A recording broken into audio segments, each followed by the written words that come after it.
Okay, welcome back. So today we're going through October-November 2021, question paper 12, and just like all the others, we'll start from the bottom. Okay, so question 30, what is an immediate effect for a country for a fall in its foreign exchange rate? Okay, so the first thing to remember is that a fall in a foreign exchange rate is a depreciation. And what that does is it brings the price of exports down, so the total amount of goods that are exported go up, and it brings the price of imports up, so the total amount of imports will go down. Okay, and an appreciation is just the opposite effect. Price of exports up, total exports down, etc. So a fall in the money supply is not something that's affected by a foreign exchange rate. Either is an increase in purchasing power. Increase in purchasing power would be deflation. We can see here it doesn't result in cheaper imports, it results in more expensive imports. Cheaper imports would be an appreciation, not a depreciation. But it does result in more competitive exports because the price of our exports go down.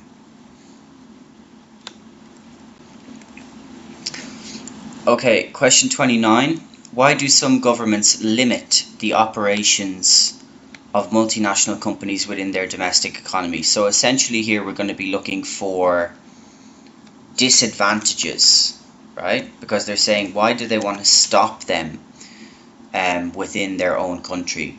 So if they contribute to technological advances, that's an advantage, not a disadvantage. So that's not a reason why they would stop them from working in that country.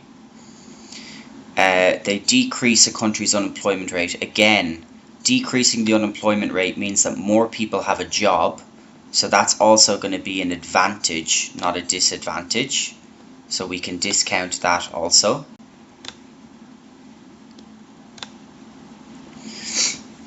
They gain profits which are transferred out of the country.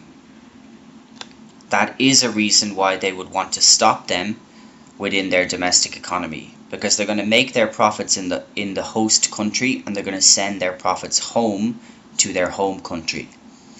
Just to be aware, they may also increase a current account surplus, but again, because they will set up their operations and they will increase the level of exports from the host country, but again, that's going to be an advantage for the country, not a disadvantage. So the only one that's a clear disadvantage here is C. Okay, question 28. You may have seen this question before if you watch my other videos. It has come up in two papers now, 2021 and 2022, I think. So basically, China's trade balance. So what's a trade balance? Basically, we have a surplus if exports are bigger than imports, and we have a deficit if imports are bigger than exports. Okay, so a trade deficit if imports are bigger and a trade surplus if exports are bigger.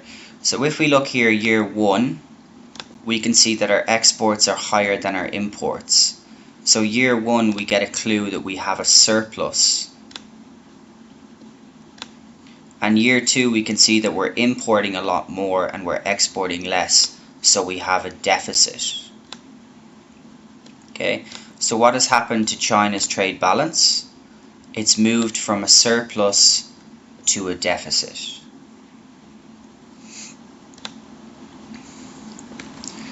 Okay, question 27. Why can specialization cause economic growth? So remember, specialization is where firms concentrate on the goods or services that they are best at making, right? Now, how can that contribute to economic growth? So, it allows them to produce many different goods and services. Okay, that's a good thing, but that's not going to allow them to have economic growth. That just means they're going to be making a lot of different types of goods and services. Doesn't mean that they can make more. And remember, we need to make more because in order to have economic growth, our real GDP has to increase, and our real GDP is the output that we're producing in an economy. So it can reduce a country's need to depend on other countries. Again, that's true, but that's not going to allow us to make more goods and services. It means that firms in a country will face diseconomies of scale, so it's definitely not going to be that one. Diseconomies of scale is where the average costs of production go up, so we'll actually make less goods and services if that happens. So specialization can lead to a reduction in average costs of production. That is something that will allow us to make more goods and services, therefore to increase our real GDP. If we can make goods and services at a cheaper price, we can make more using the same amount of resources that we did previously, right? Okay, the table shows statistics for 4 countries A to D. Which country has the lowest standard of living?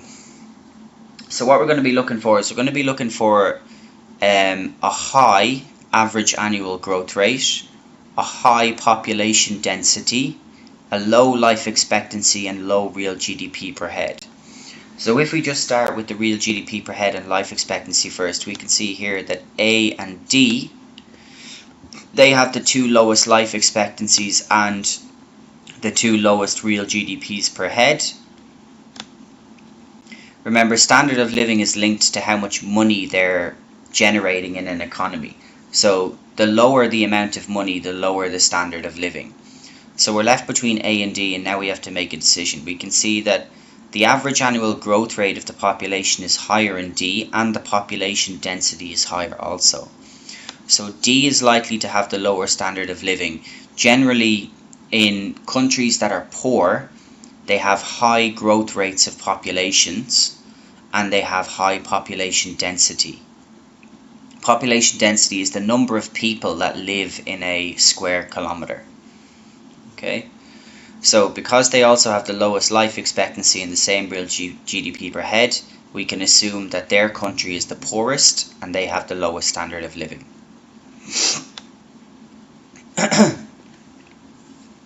Okay, question 25.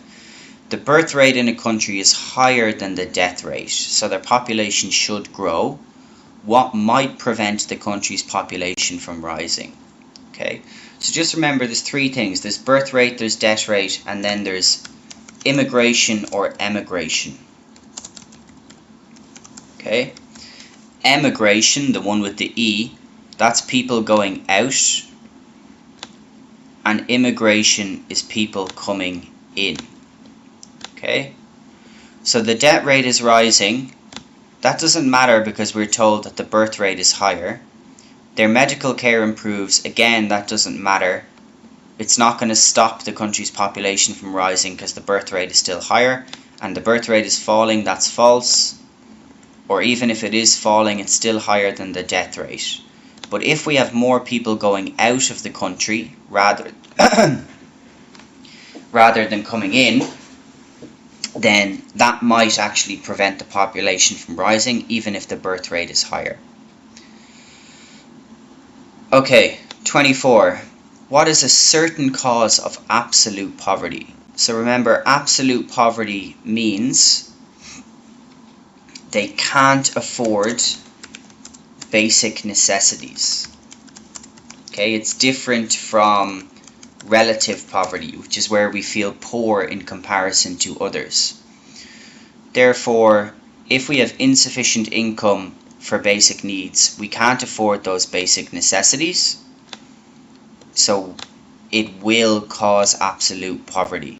So the basic necessities are things like food, water, and a roof over your head or shelter. Lack of good health care, many dependents, and growing old, they may be a cause of absolute poverty, but it's unlikely that they'll not be a certain cause for sure, because if we know the definition, we know that it's basic necessities. Okay, question 23. Which combination of policy measures is most likely to increase the level of employment? So again, we want to increase the level of employment. We know that real GDP has to go to the right. Okay. So what's likely to happen is that we must be trying to move AD to the right. So we're going to be looking for our expansionary fiscal and our expansionary monetary policies. And just to recap on them, expansionary fiscal is decreasing tax and increasing government spending. And expansionary monetary is decreasing the interest rate. It is increasing the money supply, decreasing credit regulations, and depreciating the currency.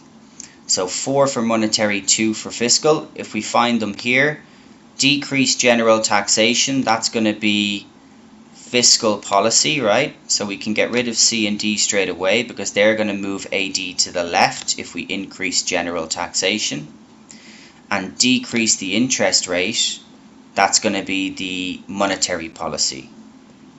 So the second part is expansionary monetary, and the first part is expansionary fiscal, decreasing the general taxation rate. B is an expansionary fiscal policy here, decreasing general tax, but it's a contractionary monetary policy by increasing interest rate. That will move AD left, so it's not likely to help us increase the level of employment. Okay, as you can see, question 22 was removed from the paper due to an error. So for question 21, why do we use weighting in CPI calculations? Okay, so we use weighting to reflect the spending patterns of consumers. So a consumer that spends, let's say in year 1, consumers might spend 40% of their income on food. Okay, so we need to multiply the price changes by 40% in order to calculate what our weighted average change is. In year 2, there might be less money spent on food, there might be 30%. So their spending patterns would change, right? And therefore, we only multiply the price change by 30% in year 2 to reflect that they're spending less on this category. The category would be food in this case. It's not to ensure all items are treated equally. It's not to ensure price changes are included, they're already included. And it's not to ensure it includes change in quantity consumed. It's to reflect their spending patterns. Okay, question 20. What statement about supply side policy is correct? So just remember, supply side policy, we're trying to move AS to the right. Okay, and how do we do that? We have to increase, we have to have an increase in the quantity and or the quality of resources. And when we move AS to the right, the aim of that is to increase the productive potential of the economy. So it's to allow us to generate potential economic growth, right? Giving us more capacity to make more goods and services. Supply side policies do not affect total demand. That's monetary and fiscal policies that affect AD. They do not involve changes in the foreign exchange rates. Again, that's part of a monetary policy. And they do not involve changes in the rate of interest. Again, that's a monetary policy. So B, C, and D would all be used to influence AD, not to influence AS. Remember that AS increases the productive potential, how much we can possibly make. Okay, the table shows the government's receipt from taxation. We're looking for the amount of revenue raised from indirect taxes. So we'll just split these up first. Income tax and inheritance tax, they're direct taxes. And so is taxes on firms' profits. Okay, they're the 3 types of direct taxes that we have to know. Therefore, if we just add up whatever's left, which is air passenger duty, import duty, and sales tax, we should get 385 million. Now remember, an easy way to remember it is, if you know your 3 types of direct taxes, everything else that's left in the question should be an indirect tax. And remember, an indirect tax is a tax on a good or a service. Okay, it's not a tax on income, it's not a tax on inheritance left from a dead family member, and it's not a tax on companies' profits. It's a tax on a specific good or service. Okay, 18. What causes economic growth? So again, remember, same thing as the previous questions. We're looking for basically what is going to cause our real GDP to increase. Okay. So in this case, if we've got lower investment, that's going to move AD to the left, right? And we know that AD moves the same direction as real GDP does. So if AD goes left, real GDP will go down. We might have a recession instead of economic growth. The same thing with higher unemployment. Less people working means we'll make less goods and services. So it's likely that our AD will have been reduced. And also for B, if we've higher imports of consumer goods, remember that X minus M is a component of AD, X being exports and M being imports. So when we have more imports, AD will also move to the left, meaning that we're reducing economic growth. But if we have more resources, we're able to make more goods and services, so we're able to increase our real GDP.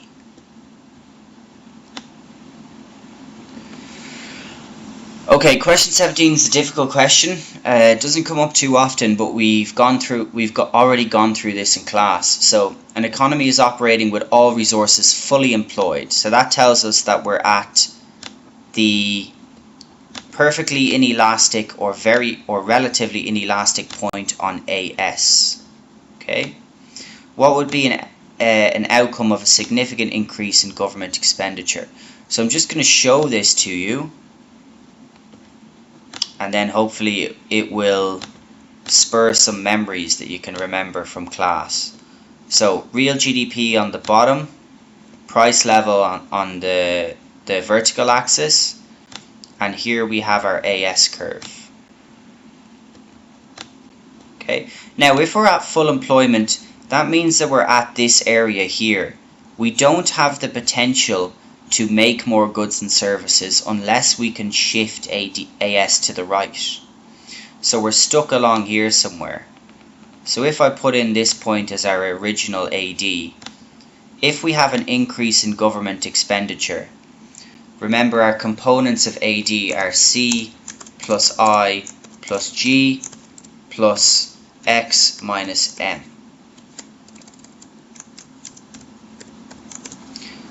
And if any one of those components goes up, we're going to have an increase in AD, we'll have a shift to the right. We're told here that we're increasing government expenditure, so G is going to increase, so we will have a shift in AD to the right. And because we're at full employment here, we can see that what has happened is that the price level has gone significantly up.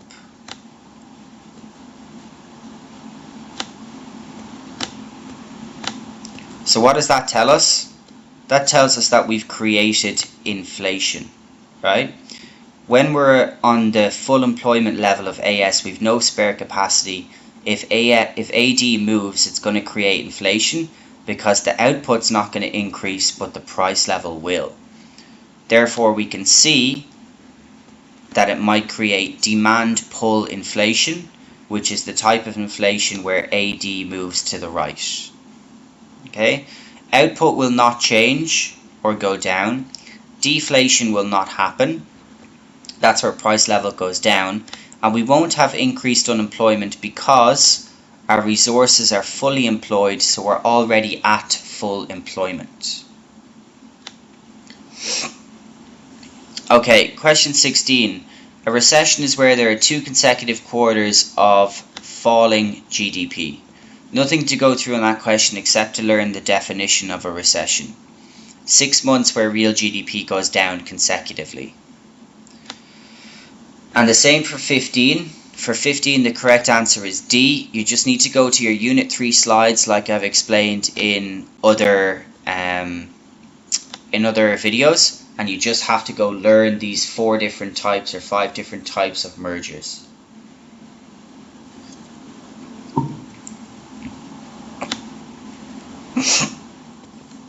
Okay, question 14.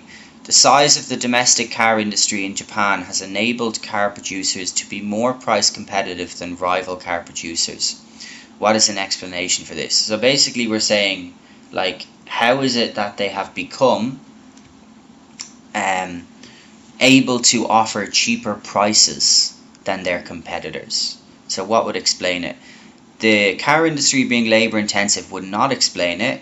Labor intensive would mean that they've got high wage costs, so it's unlikely that they'd be able to produce them at a cheaper price. The same thing with productivity. As productivity is low, that's not going to make them more price competitive, that's going to make them less price competitive. They're not going to be able to produce as much. And the same thing with managerial problems, if they exist. Again, that's going to increase their costs, not decrease their costs. So the logical answer here is economies of scale. Remember, economies of scale is where the average cost of production comes down as they start to expand or as they start to grow and produce more. And if that happens, they can produce cars at a cheaper price, therefore they can become more price competitive. Okay, for some months the price of petrol or gas has decreased significantly. How would this affect a delivery firm that delivers goods for other firms using petrol-powered vehicles? Okay, so average fixed costs would decrease, possibly. Profits would decrease. Okay, no. The average fixed cost might decrease, yeah, for sure. Profits would not decrease. They're making more money because the price of gas has gone down, right? Their total fixed costs may not decrease, but their variable costs would decrease. Okay? Remember that fixed costs are fixed, right? So average fixed costs would only increase if their output goes up. But we're not sure that their output goes up because maybe there's not additional demand from the other companies. But their variable costs would decrease because the price of petrol would be a variable cost. Fixed costs, it's possible, but that's only as their output increases. Petrol would not be a fixed cost for a business like this, it would be a variable cost because the price of it changes every month or every couple of months. Okay, the table shows the average revenue of a firm at various levels of output.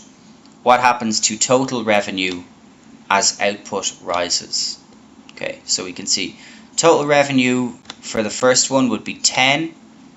For the second, output multiplied by average revenue, total revenue is 16.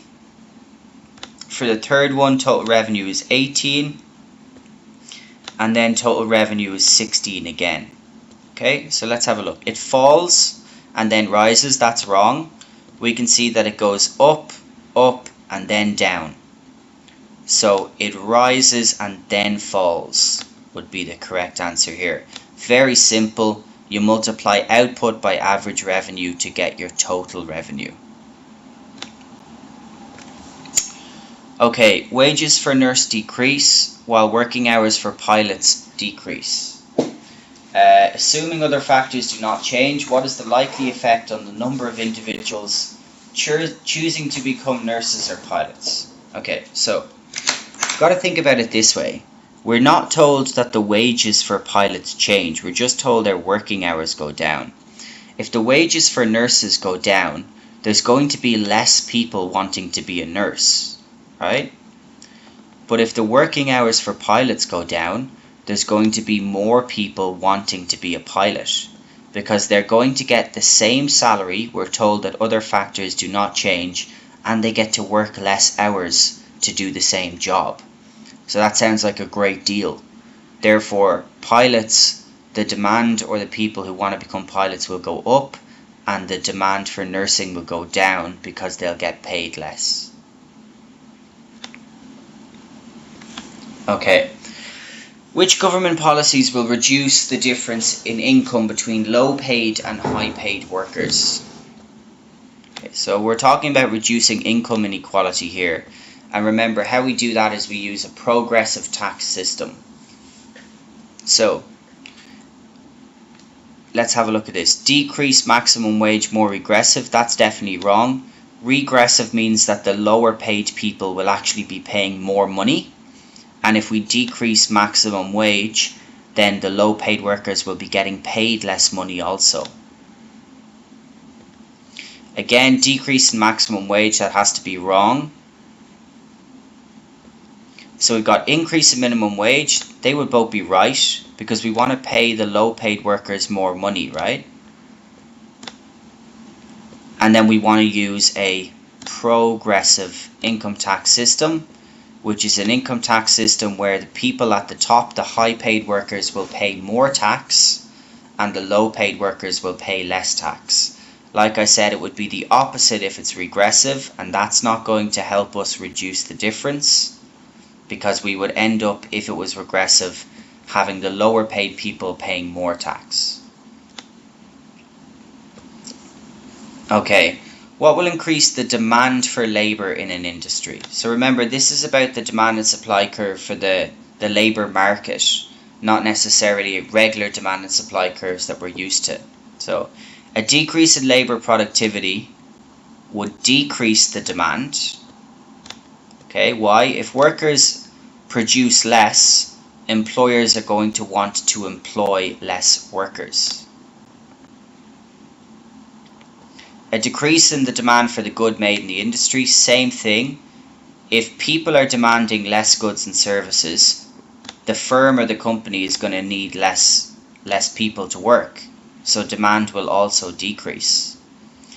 If wages in an industry increase, again, that's going to result in less demand, right? Or less supply. Because the cost of production for the firm is going to go up, and then also, increase. Supply would go up, but the demand would go down, right? Because it's now going to cost them more to actually make their goods and services, because they have to pay people more money. But if people become more productive, that will mean that they will want to employ more workers, because they can produce more than they used to before. Okay, PED for bottled water is minus 0.9. What will happen if the quantity demand, if its price increases? So remember, PED is always minus because our relationship is plus minus. Okay, so straight away when you get these questions, if the price increases by 10%, that's a plus, right? So what we know has to happen is that the demand has to have gone down.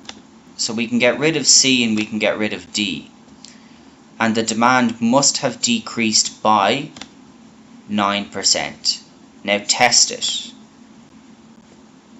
Minus 9% over plus 10%. Input our formula for PED.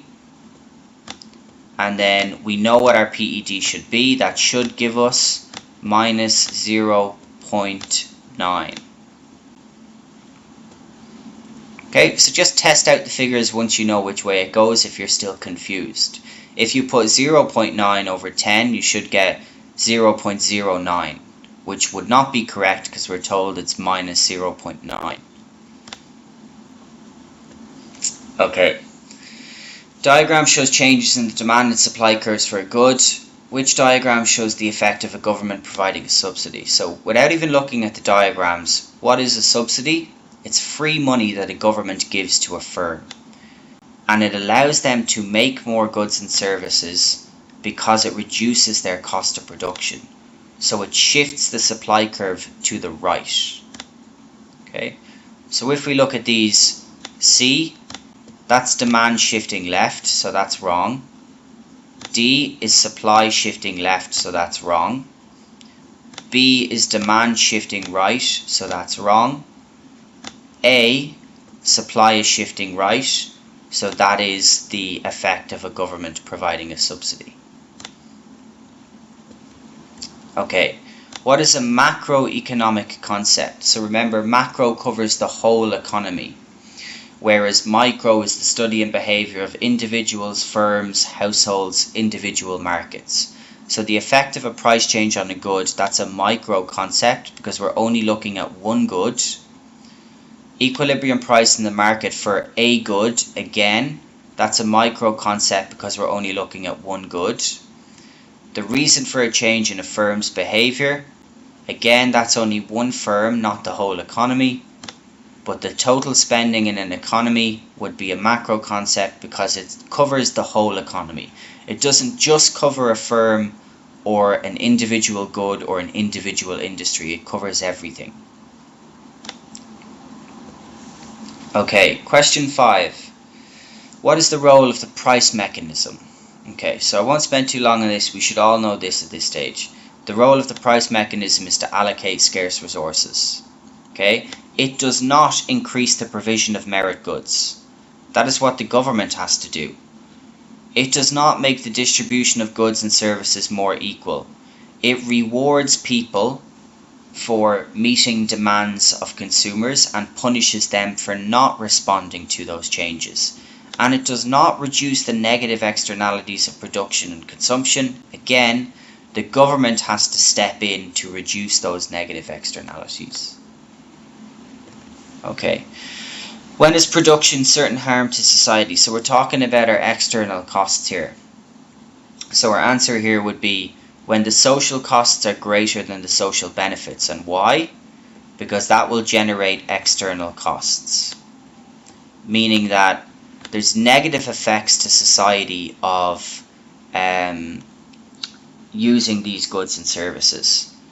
If the social costs are greater than the private costs, again, that doesn't necessarily mean it will cause definite harm to society because we're not told about the benefits. When it results in externalities, externalities can be positive too. Like I said, they can be external benefits, not just external costs. So B is not right.